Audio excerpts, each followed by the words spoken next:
Well, hey there, hobby homesteaders. Welcome back to Peaks Peak. I am out here with my naked Kubota BX23S to talk to you about 5 must-have tractor upgrade. And we're making this video because we were challenged by Brad from Piney Grove Outdoors to participate in this collaboration. Joe the Farmer and Capper Outdoors participated in this challenge, and they challenged Brad and he challenged me. I hope to share with you 5 things that are maybe a little bit different. We're coming from a little bit of a different perspective than some of those other channels, and I'll explain that at the end of the video. So today we're going to share with you 5 things that you should upgrade on your tractor, as well as 1 bonus piece of advice at the end, so be sure and stick around for that. So I will tell you the very first thing that I considered when I decided to pick up my tractor was, how am I going to haul it? Now here's the thing, if you need dealer service, you may be able to work something out with your dealer to get it there. You may find ways around needing to haul your tractor.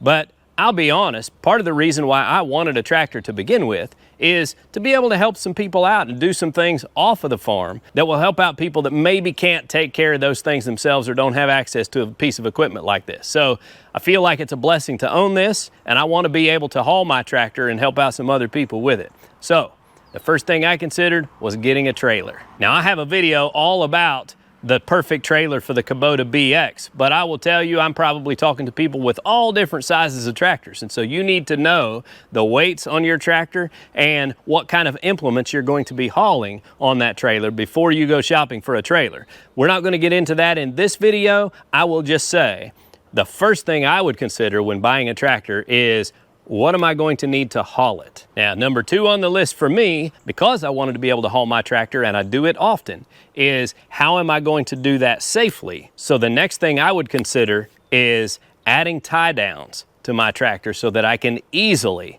chain it or strap it to the trailer, whichever method you're going to use. Now, some of you who own John Deeres are going to say, well, that's built in on our tractor, and that's great, fantastic for you. Other manufacturers don't do that, but there are some great products out there that you can add on to your tractor to safely tie down your tractor quickly and easily without scratching up the frame and all that. Now, you can use axle wraps, you can do all sorts of different things, but the whole point here is to make sure that you can strap it onto your trailer safety. What we have are tie downs from JU Fabworks, which we are really happy with. They are good, heavy, USA steel, and so we're happy with those. I'll leave a link down in the description for JU Fabworks so you can check those out if you're interested. This is not a commercial for them. This is just me sharing something that I added to my tractor that I'm glad I have. Number 3 on our list is a decent toolbox. Most tractors have a little bitty toolbox, and on the Kubota BX in particular, it has a little bitty, not even as big as the cup holder, that will hold a few linch pins and that's it. So you need a toolbox where you can have a pair of pliers and a crescent wrench and some chain and, you know, a couple of things that you're going to need when you're out working and you don't want to have to stop and go all the way back to the barn. Now again, on toolboxes, there are lots of different options and lots of manufacturers that have different add-ons that you can put them on there. There are varying opinions about where you should mount your toolbox. With the Kubota BX, I didn't mount mine where almost everyone else does, up on the ROPS, because I didn't want to make the tractor wider and I didn't want the toolbox in the way when I'm climbing on and off using my backhoe. I picked up a $20 ammo box from Rural King and I bolted it straight to the floor pan where I've got it there, easy access, and I love it right there. Some people worry about, you know, the means of egress. I don't have any issues with that. I don't feel like it's a safety issue. I climb on and off the tractor just like this, and I'm in. When it's time to get off, I climb off just like that. But that's not for everybody.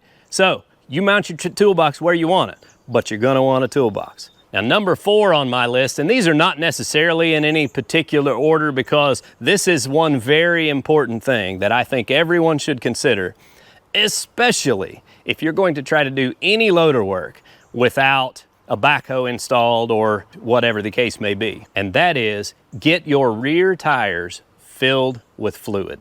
Now, you can do it other ways. You can get a ballast box, you can get wheel weights. Wheel weights wouldn't be a bad idea, but I have found fluid filling the tires is pretty much maintenance free. I haven't had any issues. I mean, if you pop a hole in a tire, you may leak some of it out, but aside from that, you fill it up and it gets you a few $100 of extra weight, depending on the size of your tractor, the size of your tires and all that. And if you have ever tried to use a tractor front end loader without some kind of weight on the back, you figure out that they're almost helpless without that added weight. So fill your tires on your tractor. And I'm quickly figuring out as I make this list up on the fly that we could probably go 12 or 15 deep. I had first told Brad that I wasn't sure what I was going to come up with because I'm not a big upgrade guy. But as you get to talking about these things, you figure out that there are a lot of things that you do with your tractor that make it a little bit better along the way. So, number 5 on our list is upgrade to the backhoe. If you have an opportunity, especially buying one of these smaller machines where the backhoe attachment is affordable, spring for the backhoe. This is another one of those subjects where I have an entire video about this subject, but I can tell you with our homestead and the 38 acres that we have, I find endless uses for the backhoe attachment on my Kubota BX.